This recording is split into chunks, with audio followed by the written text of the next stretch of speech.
Hi, everyone, and welcome into the Sun Devil Source podcast presented by Jones Auto Centers, Gabby Chernoff, and Chris Cartman with you all. Happy New Year. We're recording this on New Year's Day, but I'm sure everyone's watching it somewhat within that time frame. So happy New Year to you all. We didn't get a chance to do a post-game show after the Sun Bowl, so this is kind of what we're doing in lieu of that. We kind of had to rush to the airport. That game took much longer than expected.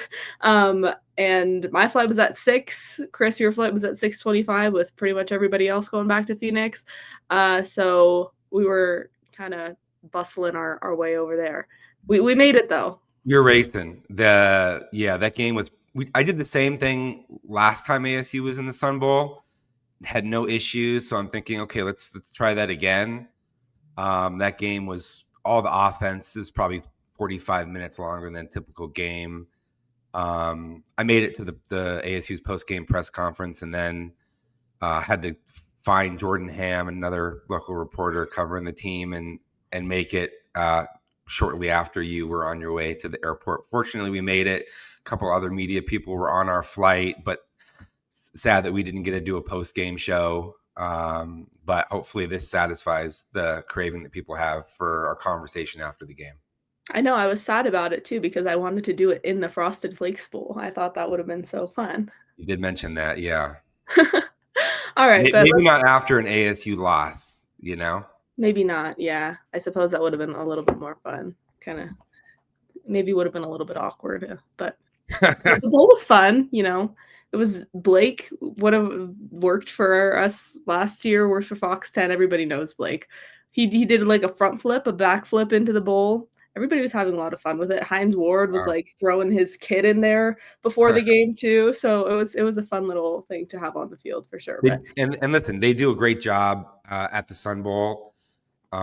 Richie, who runs the whole thing for media, fantastic. The meals are great. All the service, like these smaller bowls, they're becoming harder, I think, and maybe people aren't as interested as they used to be, but they mean a lot in the local communities.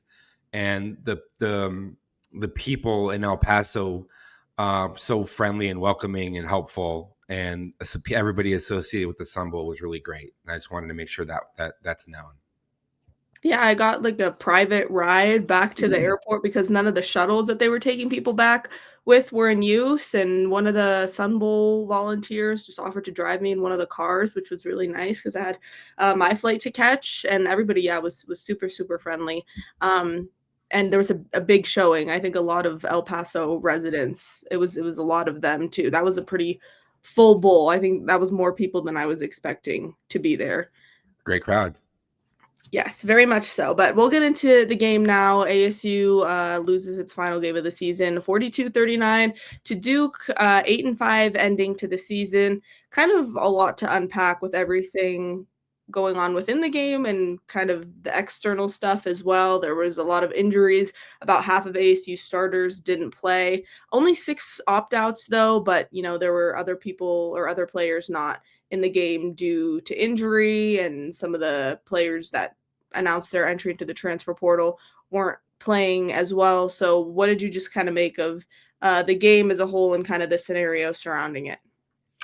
Yeah, I was kind of surprised that there was so much negative sentiment expressed by ASU's fans after the game with the loss. I just thought Duke had much fewer injuries, much fewer opt-outs. Most of its starters and star players were playing in the game. Duke had a good season, won the ACC championship, of course. And it was a difficult situation for ASU not having its starting quarterback. There were 6 opt-outs, all of them starters.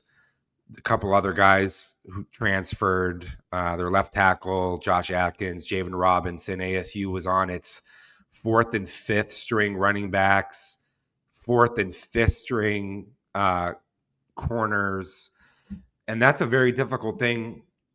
I don't think people really fully appreciate how injured that ASU's team was during the season. And that isn't to discount the fact that the team had opportunities that it didn't take advantage of. and could have won some other games. And I think the offense, as we're going to talk about later in the podcast, left a lot to be desired this season in particular. I thought ASU would be a better team that it ultimately ended up being, but it's hard to say, with injuries, and in this game in particular, Kenny Dillingham took on a much more involved part of the offense, which I think delivered results because that ASU had 600 plus yards of total offense, the most of any game this season against a good Duke team, as we said. Turnovers. How many times do we talk about this? That's ultimately the difference in a lot of games. ASU had a 3-1 turnover disparity. Last season, ASU was best in the Big 12 in the regular season. That's why it was in the Big 12 championship.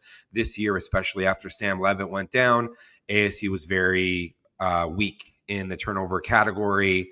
And of course, the game ended because two players that were among ASU's best in the whole game, Jeff Sims and Jason Brown, fumble and interception, and that did ASU in. I was a little bit surprised ASU didn't play somewhat better defensively, even with all of the injuries and opt-outs and things of that nature. There were some really big mistakes in the first half, in particular on the defensive side of the ball, as we're going to get into. Yeah, the defensive performance, typically this season has outperformed the offensive performance on a more broad scale.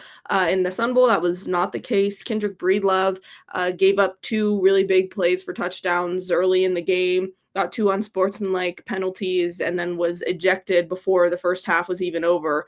And then Darian Mensah, 4 touchdowns. He was the MVP of the Sun Bowl, and Duke as advertised, pretty explosive passing game. They moved the ball well throughout the majority of the game. So kind of I don't know if I want to use the word uncharacteristic because of how many starters weren't in the game, but a bit surprising, the kind of lackluster performance on the defensive side. Yeah, look, we knew no Keith Abney, one of the key opt-outs, no Javen Robinson. He's decided to transfer. Rodney Bimmich, their number 3 corner, got hurt late in the season and with like a stinger shoulder type of an injury. He wasn't able to go either in this one. And so ASU started a true freshman at cornerback and also a senior, Nyland Green, who hasn't played that much, Joseph Smith being the true freshman. And then also they played some other guys there who, including a converted redshirt freshman safety who was playing corner, who actually played reasonably well. So, but the guy that had a surprisingly poor performance, as you said there, was Kendrick Breedlove. He had a solid season overall, and as ASU's nickel, that was a huge replacement position for ASU coming off of last season. And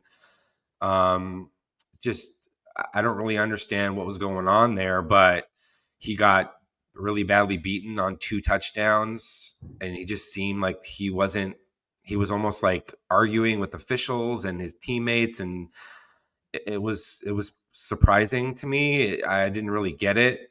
One of those plays, Kyan McDonald also had a coverage bust. I think he was supposed to be. He's playing free safety. He's also a guy who's mostly played nickel, and so he was playing free safety. But he's supposed to have the top of the defense, and he didn't cover it the way he was supposed to, and that really got Duke's offense rolling, especially with its passing game early on. And that's the best part of Duke's game, a team, I should say, is its passing attack. And so when you're going up against a team that doesn't have its 3 top corners and then has that type of a performance from Kendrick Breedlove at nickel against such a potent passing attack, I think that was like super problematic for ASU. The good news was that Nyland Green, he's a senior, so his career is ending, but he actually played reasonably strong. Tony Lewis and Kuba came off the bench as a redshirt freshman to play corner. He had been moved to safety earlier this year, and he had a nice pass breakup and a couple other plays that were solid. Joseph Smith didn't really have big catastrophic breakdowns. I would have thought that it would have been those guys that had the big lapses and busts, and not someone like Kendrick Breedlove. Kai McDonald, I sort of understand it, but also it was a pretty obvious thing that was a mistake where he just kind of froze and gave up a deep ball. Look, ASU did better in the second half. Only gave up 14 points after halftime, and clearly did better. But that coupled with the turnovers, I think proved to be ASU's undoing, and also Clayton Smith didn't play in the game, and ASU's and Keyshawn Elliott didn't play in the game, and there just wasn't as good of a run stopping presence, I think, around the line of scrimmage as you would typically have. Martell Hughes played well in his first start. I think it was his first start. And some of the other guys like Justin Watley played well. Elijah O'Neal played well. Those guys went out in a strong fashion, but the overall run stopping wasn't as good as you would typically expect from an ASU's defense either. And then kind of back on the offensive side of things, you mentioned this or kind of briefly teased it as a prediction as to what might happen in the fact that Kenny Dillingham was calling plays on offense. I don't know what the balance was, if it was all Dillingham or if he was kind of working in conjunction with Marcus Arroyo, but Jeff Sims, as we know, got a lot of hate throughout his collegiate career, and you vouched for him, saying that he could be good if he was utilized the correct way to the best of to kind of cater to his abilities in an offensive scheme. So Dillingham was calling plays for him on the headset. What did that look like? How did it translate into the game? And what could that mean for the team going forward? I mean, Jeff Sims, 375 passing yards, 71% completion rate, and 3 touchdowns with Dillingham on the headset. So what did you see in that regard, and what does it mean moving forward? Yeah, that was very interesting. First noticed on Sunday that Dillingham was more involved in the offense at practice. They were in El Paso. And then right away from the game, I saw that he was the one who was communicating with Jeff Sims on the headset, telling him the plays. And ASU, we're in the press box. I'm in the press box. You're on the field. But, you have Doug Tamaro, Jeremy Hawks, Connor Smith, ASU's SIDs. They had said that their understanding was that Marcus Arroyo was calling plays and Dillingham was relaying them. But I feel like maybe that was collaborative to some degree, but I'm also confident that Kane Dillingham was calling some of the plays, if not a lot of the plays himself. And the sense that I got from his post-game comments was this is something that we'll probably see moving forward. He said he missed it. I think early on in his trying to get ASU situated, there were a lot of other responsibilities with staffing and recruiting, and he could be spread too thin if he was also very focused on the offense. People will remember that 2 years ago, he took over play calling for Bo Baldwin in his first season when that wasn't really going as well as he hoped. And then Baldwin wasn't retained. And then Marcus Arroyo was brought in after he had been let go at UNLV following a good job. And I think Marcus Arroyo, Gabby, did a very good job last year for ASU's offense. He was a Broyles Award finalist. I think the only offensive coach who was a finalist. Remember that Sam Levitt had very few interceptions in his first season as a starter, as a redshirt freshman. And so they avoided the mistakes, which coaching plays a huge part in that, especially with a young quarterback. ASU, of course, benefited from having Cam Sakatabu in the backfield. Jordan Tyson's a pretty darn good player.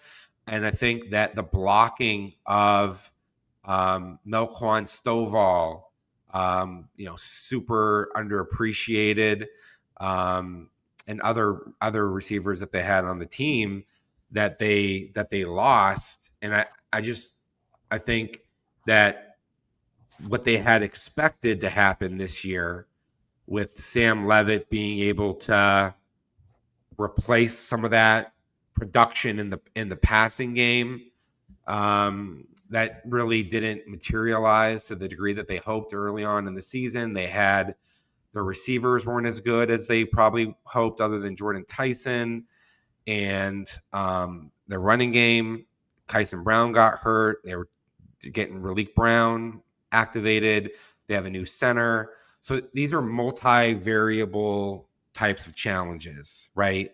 And then when you take Xavier Guillory and Melquan Stovall, who such good blockers on the perimeter, and how they enabled the ball in hand athletes to get the quick throws and be able to have the screen game and all that stuff working at a high level, balancing off of the big play capability of Jordan Tyson, the body blows that Cam Scadaboo inflicts, and the short yardage and goal line opportunities. I just think that a lot of those pieces, they were struggling throughout the year to figure out how to reconcile. And then, of course, Levitt got hurt. Jordan Tyson got hurt. They had beaten Texas Tech, but then they're down to their backups at key spots. And I just think that Kenny Dillingham saw this as an opportunity for him to become more involved at a time when it made more sense for the program and where it's at. And I think Marcus Arroyo, I haven't heard any indication that there's any friction or problems, or that he's going to depart or whatever. I don't know for sure he's going to be back either necessarily, but I don't think this is like a Bo Baldwin situation, is the way I would describe it. Like Marcus Arroyo's done a good job as a coach.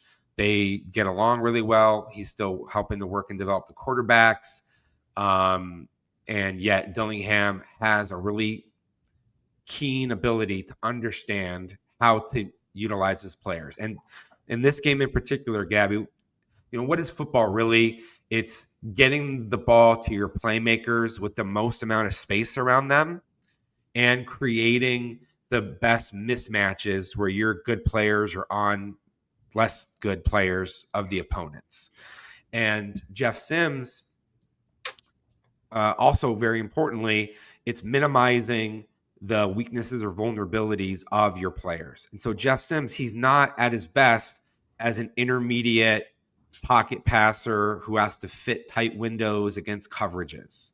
That's where he's prone to the turnovers, usually, right? But if he's taken shot plays down the field where he got Jalen Moss really involved on these big plays, or it's the misdirections and the short little throws and the screen game and the dump offs and hitting the running back out of the backfield, where it's a little bit against the grain, and it's, there's you're creating space for that ball in hand player to be able to operate with blockers usually around him.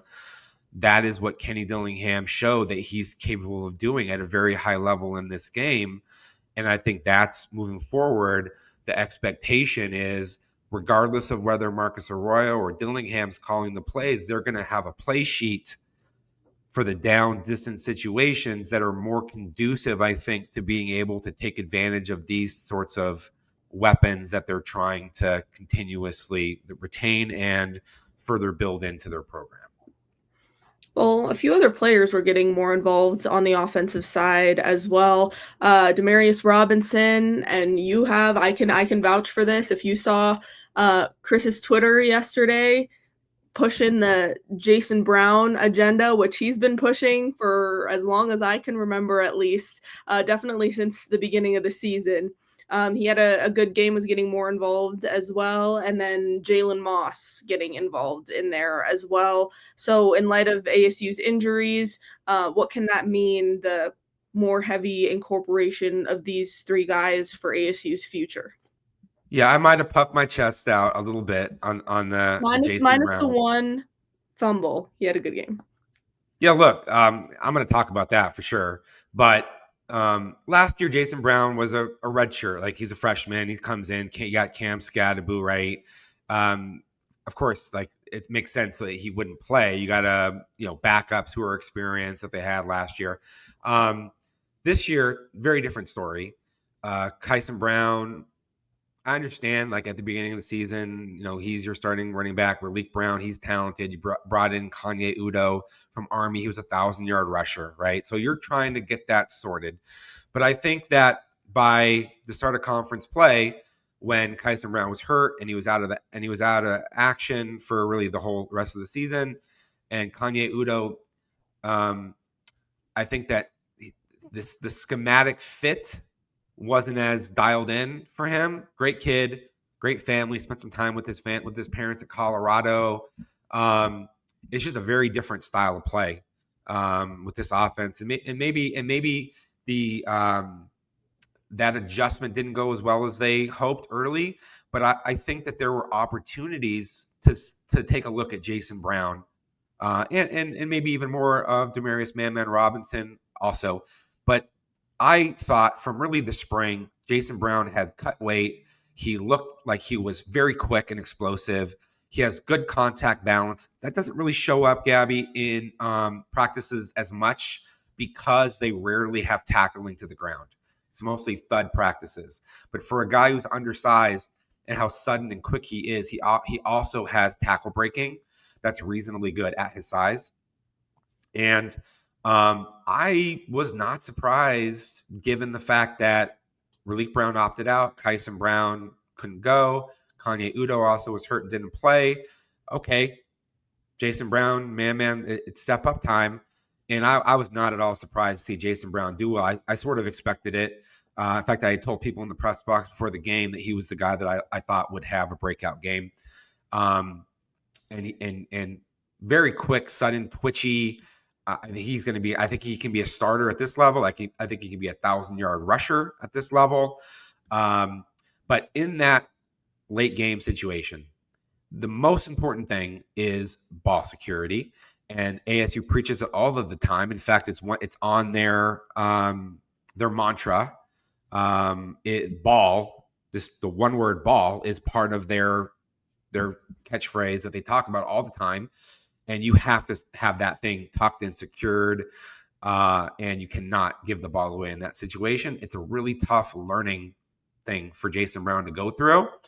He went from having an A-plus performance, 120 yards on the ground. He averaged 12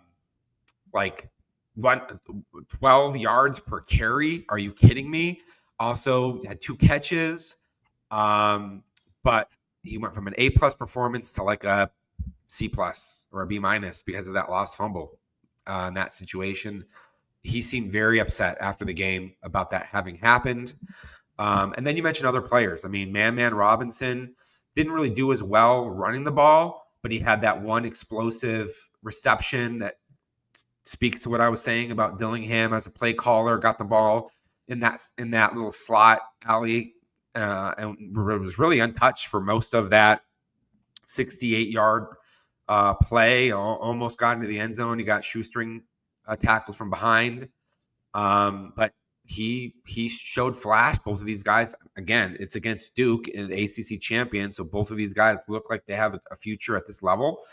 That alleviates some of your concerns about the running back position moving forward, I would imagine. And then Jalen Moss, a guy who had injury and illness issues and never really got in any sort of a rhythm, never even got off the starting line, it seemed like early on in the season, despite being really good at Fresno State. And I liked him a lot, especially as a zone beater. He really broke out in this game. Again, is that how much of that's Dillingham's involvement? I don't know, but 5 catches for 129 yards and a touchdown, he had a 51-yarder. So that's a big sign because ASU is going to lose, of course, Jordan Tyson, Malik McClain, their other starters, and they need something returning. And they had a few other guys that are young that were injured that didn't play in this game at that position. Harry Hassman, Uriah Nellums, Noble Johnson didn't go. He had a disappointing season as a transfer coming in from Clemson. Jaron Hamilton, a guy that we know he's got big play ability, big speed ability, but needs to become more savvy with his understanding of reading coverages and being a reliable hands ball catcher and things of that nature. So we'll see how some of these guys can do transitioning into the offseason. Well, the offseason very much about to be in full swing. The transfer portal opens tomorrow, January 2nd. As we are recording this, we're going to hear a quick word from our presenting sponsor, Jones Auto Centers. We'll get into ASU's season as a whole, a review of that, and then what the transfer portal could/should look like for the Sun Devils this year. For over 60 years, the Glenn Jones name has been recognized for integrity and honesty. And the Jones Auto Centers in Wickenburg. Jones Ford Verde Valley. Take a nice country drive out to Buckeye. When you're talking about Arizona's best, you're talking about the Jones Auto Group. It's quick, fast, strong. I want to invite you to visit our new facility in Casa Grande and enjoy our country-style way of doing business. We're the Joneses. All right, so ASU finishes the season 8-5. We all predicted in our beginning of season podcasts a lot better than that. You were 10-2, along with a couple of other interns, and then myself and a few others predicted 11-1. Obviously, that was not the case. But how do you think fans should view this season? Obviously, very high expectations coming into things, decimated by injury, which was a big part of it. But overall, how are you feeling about the season, looking back on everything, and how can you kind of guide fans' mindsets to kind of have a similar evaluation maybe? Yeah, I think it's a very underwhelming season. Of course, expectations were deservedly high. ASU returned two-thirds of its starters from a Big 12 championship team that won 11 games and was one play away from beating Texas in the quarterfinal Peach Bowl. So if you're going to make predictions that are very high for the Sun Devils, like that's the team to do it with. That's the season to do it with. I thought 10-2 was a reasonable prediction. Had I known that Jeff Sims was going to be starting pretty much all of November onward, and also needing to play some earlier because Sam Levitt was hurt, and had I known that Xavier Alford wasn't going to play in the Big 12 game, and that Ben Coleman was going to get hurt in the first half of the season and be out for the rest of the year, and Jordan Tyson would have the hamstring issues that sidelined him for however many games it ended up being, several games, and a bunch of other injuries. I would not have predicted ASU to win 10 games. I mean, maybe 8, maybe 9. I don't think I would have said fewer than 8 had I known all that. But you have to make a prediction with, expecting maybe the average number of injuries and other issues, not a much higher than average number, and especially at key positions, key players. That's also what made last season so special for ASU, was that they avoided a lot of those issues. Remember, Sam Levitt didn't play one game last season, and that was a loss at Cincinnati. Cam Scadaboo also fumbled in that game, the only fumble that he had all year. Scadaboo only missed one game last year. Jordan Tyson got hurt against Arizona, didn't play in 2 postseason games, but was healthy for the rest of the season. And had ASU had those players and or other key players like Alford or whatever miss several or more games, each of them, the ASU wouldn't have accomplished that last season. Because remember, ASU also had the most one-score wins in program history, like 8 or fewer points. I think when they win 5 or 6 games. That's why I think it's a little bit interesting to me that more casual, I think, ASU fans were so upset about the 8-5 season and the conclusion of the year as being such a disappointment. I get it. Emotionally, it is a letdown.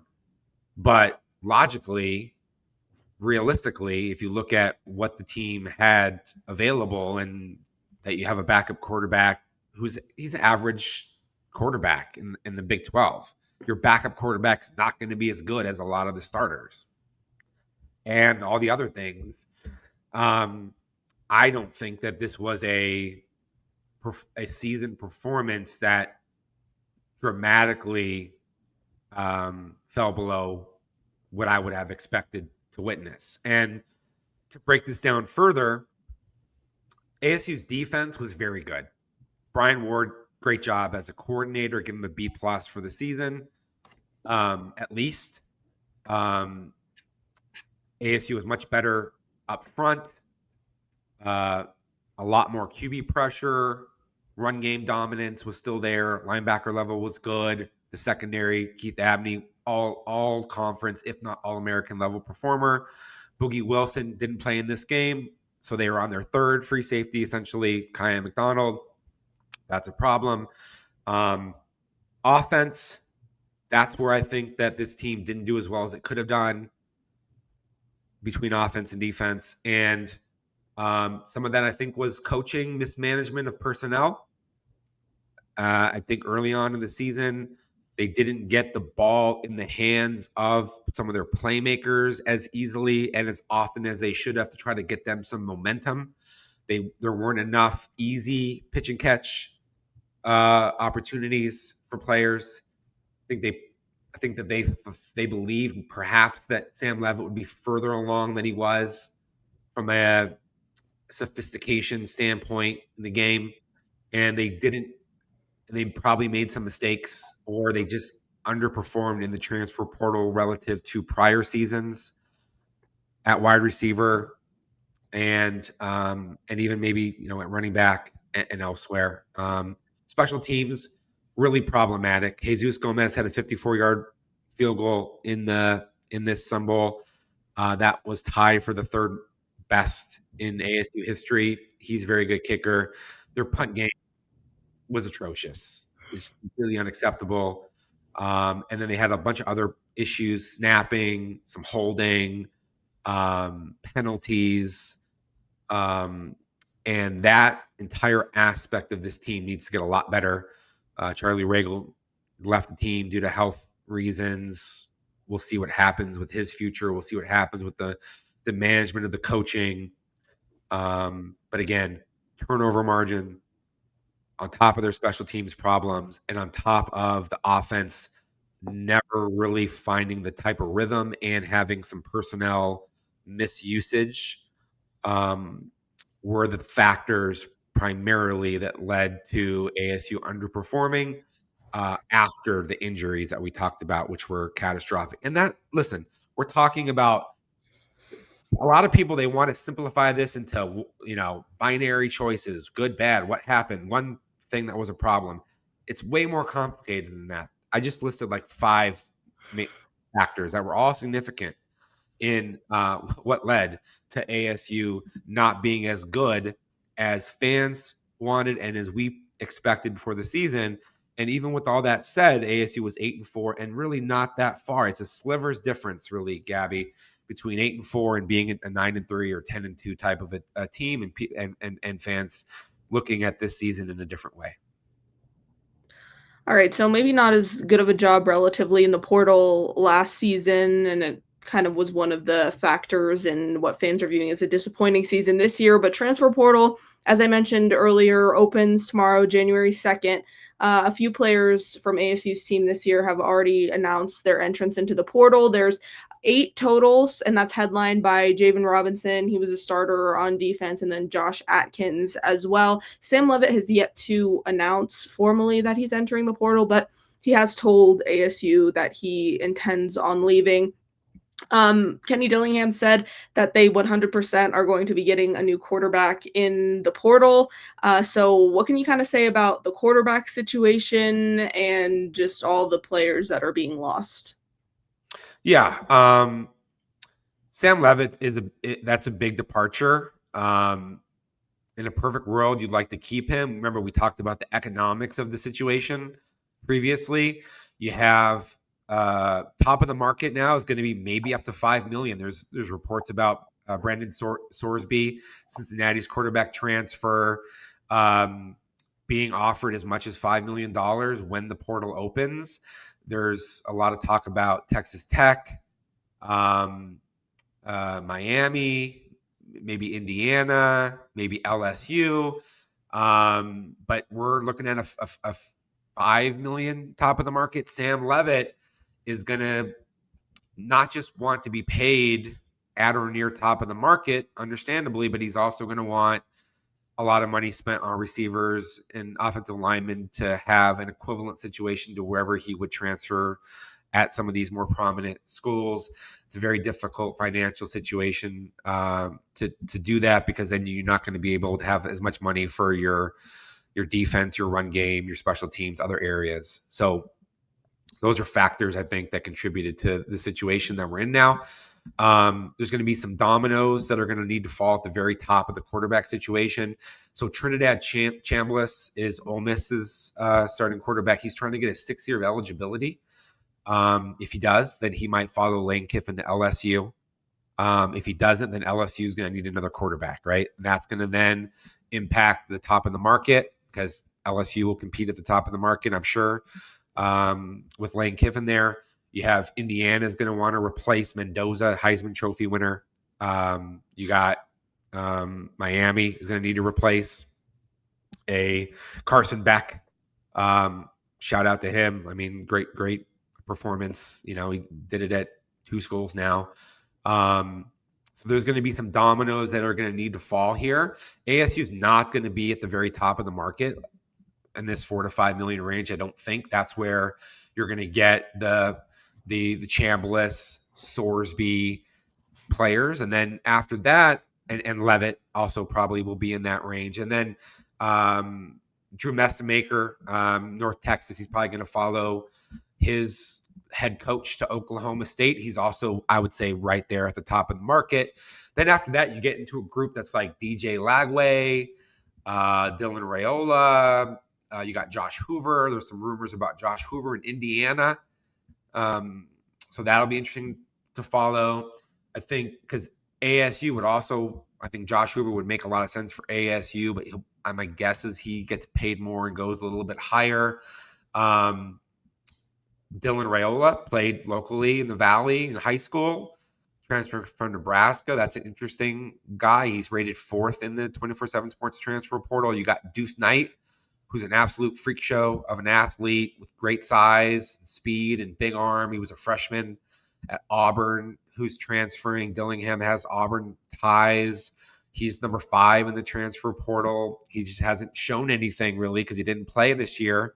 So that's interesting. You got Rocco Becht. He's a program, game manager type of a quarterback. Doesn't really have the flash or the upside of some of these other guys, but he's ranked 7th. Aiden Childs from Michigan State. There's a couple of names that I've heard who are not in the transfer portal that I think if they do jump in, ASU will have interest in them. I'm going to leave that one behind the paywall, Gabby. We're going to keep that one in the sanctuary. In the sanctuary. And by the way, I've already mentioned one of them, and I think that's something to watch really closely in the coming days, depending on how some of these other dominoes fall. But we have a quarterback big board that's in the sanctuary that talks about all these candidates. I'm going to be doing evaluations on a lot of these guys. So this is a really big thing. I think ASU is going to probably spend $1 million to $2 million less than what Levitt would cost. And that $1 million to $2 million gets you 2, 3, 4, 5 other players. And we'll see how all this works out from a strategic standpoint. So join the sanctuary if you want more. That's our message board available exclusively to subscribers. You can go on the 247 site once you're subscribed. Go to boards, go to Devil Sanctuary, and then you'll find everything right there. Thousands of posts every week from ASU fans. And I answer all the questions that you have. Probably there's hundreds a day too. Sometimes I look at these threads and I'm like, there's like thousands of responses on here, which I know we have a good amount of subscribers, but still, even just how large of a community and how interactive it is on there, it kind of boggles my mind sometimes. So if you're an ASU fan and you want to get chatting with some other ASU fans, this is the best place to do it. Go check it out. All right. Yeah. So 8 players officially announced their name into the portal. What about the rest of ASU's team? I mean, running back was one of the only positions at the end of the year where we thought, okay, maybe they don't have to go out and get anybody. And then Malik Brown announced that he was declaring for the NFL draft. So where does that leave not just the running back room, but every room? You posted a whole thread about it on the board, I know, so you guys can check that out as well. But what does it mean for the team? And are there any more players that you're expecting who haven't announced yet to enter the portal? Yeah, there'll be more players. Probably not. If there are any starters, maybe a couple, but probably not many key players. There'll be a lot of backups that are gonna still go into the portal. Like it may end up being 20 or so, maybe a little bit less than that. Guys who they see the writing on the wall. Maybe there's younger guys who are playing ahead of them, or they're outside of the 2 deep and they're 2 or 3 years into their careers, things like that. But the biggest need positions for ASU, and there's a lot because, as we said, but they're losing so many starters. Defensive end, that's where they are going to lose Clayton Smith, Prince Dorba, Elijah O'Neal, Justin Watley. Okay, boom, you need some guys there. They're going to lose Jordan Crook and Keyshawn Elliott. Linebacker Martell Hughes is really good, going to be a future star, but you need 1 or 2 linebackers. Secondary, you're going to be replacing Javen Robinson and Keith Abney and Xavier Alford. Okay, you're going to need 3 defensive backs, probably at least. Miles Rouser also heading on. They have some young guys that I like in their secondary rooms, but that's a big challenge. Offensively, wide receiver, right? We said it earlier, but that was already a position that wasn't strong enough. They're going to need at least 3 guys that are ready to play right away to help supplement Jalen Moss and some young talented guys that they have that are coming up. They might end up with 4 or even 5 transfer wide receivers potentially from a numbers standpoint. I think we already said that the Kanye Udo thing didn't work out as everybody hoped at ASU. And that means that you probably would like to have a bigger bodied running back who's good in short yardage, third down, goal line situations, who's complementary to the Jason Brown and Man Robinson archetype. Grayson Rigdon played a little bit in that Sun Bowl game. I don't think that he showed that he's ready yet to be anointed as that guy, although I liked him a lot in practice, and he's an up-and-coming player who has a chance. I'd probably try to take a junior or a senior who's a guy who plays in a similar scheme to ASU, is more of a thumper, a 220-pound, bigger body guy, complementary. Tight end, you're losing Shimon Mateer and Cameron Harpel. Probably need an inline guy to help you. I do think that Kamari Anderson and AJ E are talented. They got a lot of potential. Probably need another guy who's got a lot of experience as an inline blocker to help give you that physical presence. And then offensive tackle, right? Because you're losing Josh Atkins and you're losing Maxi Honachor. Their interior linemen, I think they're in a much better position between the Helton brothers, Mekhi Stewart, and others that they have. But Champ Westbrooks, I should not leave him out. I think he played reasonably well. I have to rewatch the Sun Bowl to really give a full assessment because I haven't done that yet. It's a little uncomfortable. Normally I rewatch all the games before we have these conversations. We're not doing that today, but I think Champ Westbrooks has a really good chance. It doesn't mean that I'm going to automatically slot him in or Jalen Clem in or anybody at tackle. I think you need probably a couple of tackles who are seniors or juniors who have been really experienced. And then you may need a second quarterback behind your starter, somebody that doesn't cost that much.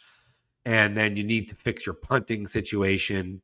And Jesus Gomez was a senior, so you're going to need a new kicker, right? So if you add all this up, Gabby, we're talking about 1 or 2 quarterbacks, a running back, 4 maybe wide receivers, a tight end.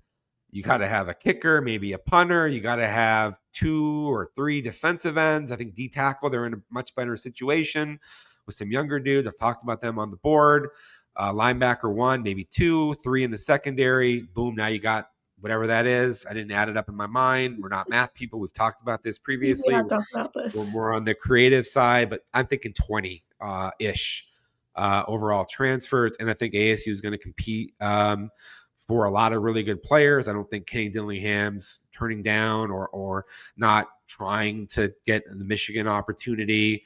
Were it not for strong confidence, they'd be able to compete for transfers at a high level. And so the next few weeks, because this is going to be like a sprint right out of the blocks on January 2nd, tomorrow as we're recording this. For the next 2 to 3 weeks, it's going to be like full speed. Make sure you're locked in. If you think that there's a lot of posts in the Devil Sanctuary in the last few weeks, just wait, because those guys are just getting warmed up. They got the eggnog loaded into their systems, right? They're watching all this football, and they're like, what's going to happen with our team? And we're going to be tracking the heck out of this thing in the coming weeks. Well, things are about to get crazy, so make sure you're in the Devil's Sanctuary. And like you said, it's going to be a sprint. And one thing I didn't know that you told me is that ASU has evaluators like throughout the season who are just looking at everybody across the country. So that should those guys enter the portal, they know who they want, because like you said, it's a sprint. They don't have time to say, oh, this guy's in the portal. Okay, let's go watch. And then do that with every single player in the portal. So that's something that's kind of interesting that I didn't know. Yeah, it's a great point. This is why you have general managers and player personnel, top, guys and assistants, and then you got people that work underneath them. Is they need to be ready for any eventuality, which means if guy that you don't expect to leave, or two guys at your position you don't expect to leave, enter the portal, you can't just be like, oh, let's take a look at all of these other players who are going into the portal. That's under our options. Yeah, I'm sure that they have spreadsheets and rankings and whiteboards that are just full of the names, and they've already evaluated them, and they've already had conversations with them, and they've already decided how much relatively they're worth from a financial standpoint. And then you need to have the conversations. The one thing that Dillingham said that I thought was very fascinating was, we need guys who love ball. Like, they just want to be football players. And you saw that with ASU's, some of these guys at ASU, the Elijah O'Neals and the Justin Watleys and the Jordan Crooks of the world. They're just so passionate to be playing football and be part of the family and the brotherhood at ASU. And TJ Fight talked about how special that is for him, and why he would never consider transferring, only returning to ASU or going to the NFL. But they have guys that are behind the scenes. They're trying to get a sense of all of this stuff. So when tomorrow hits, they're on the phone. They're on 2 phones, 3 phones, bat phones. How many work phones do you think ASU's player personnel evaluators have? 2 probably, but then maybe a work phone, like a desk phone or something like that. Also, and Kenny Dillingham's wife is due any day now. I heard that he had a special bat phone that was in his pocket in the event that she went into labor, even during the game. Somebody told me that. Not Kenny Dillingham. Sorry if I'm putting any information out there that somebody might not want to be out there, but she's like very pregnant. And so he's got to deal with his wife's impending delivery of their second child on top of all this stuff. That's a lot. The guy doesn't sleep anyways. I mean, he's notorious for like texting people at 4:30 in the morning and then again at 1:00 a.m. or something if you talk to a staff member. So this thing is going to be going like crazy, and everybody's working toward the same goal, which is really trying to make sure that they bring in the best players, and they turn what looks like somewhat of a rebuild year into something that maybe is even better than that. And spring ball's not that far away. We're going to be there also tracking all this stuff. I'm going to make sure you're at every single one that you can get to. And, I'm not going to be able to get a helicopter to transport you back and forth or anything like that, but we'll do the best we can. We'll be at all the spring practices. Those start end of March, and then transfer portal opening. We sound like a broken record, getting the Sun Devil Source Sanctuary. All right, that's all we have for this week's podcast. These podcasts will continue. We're not doing them live from an on-site location anymore or anything.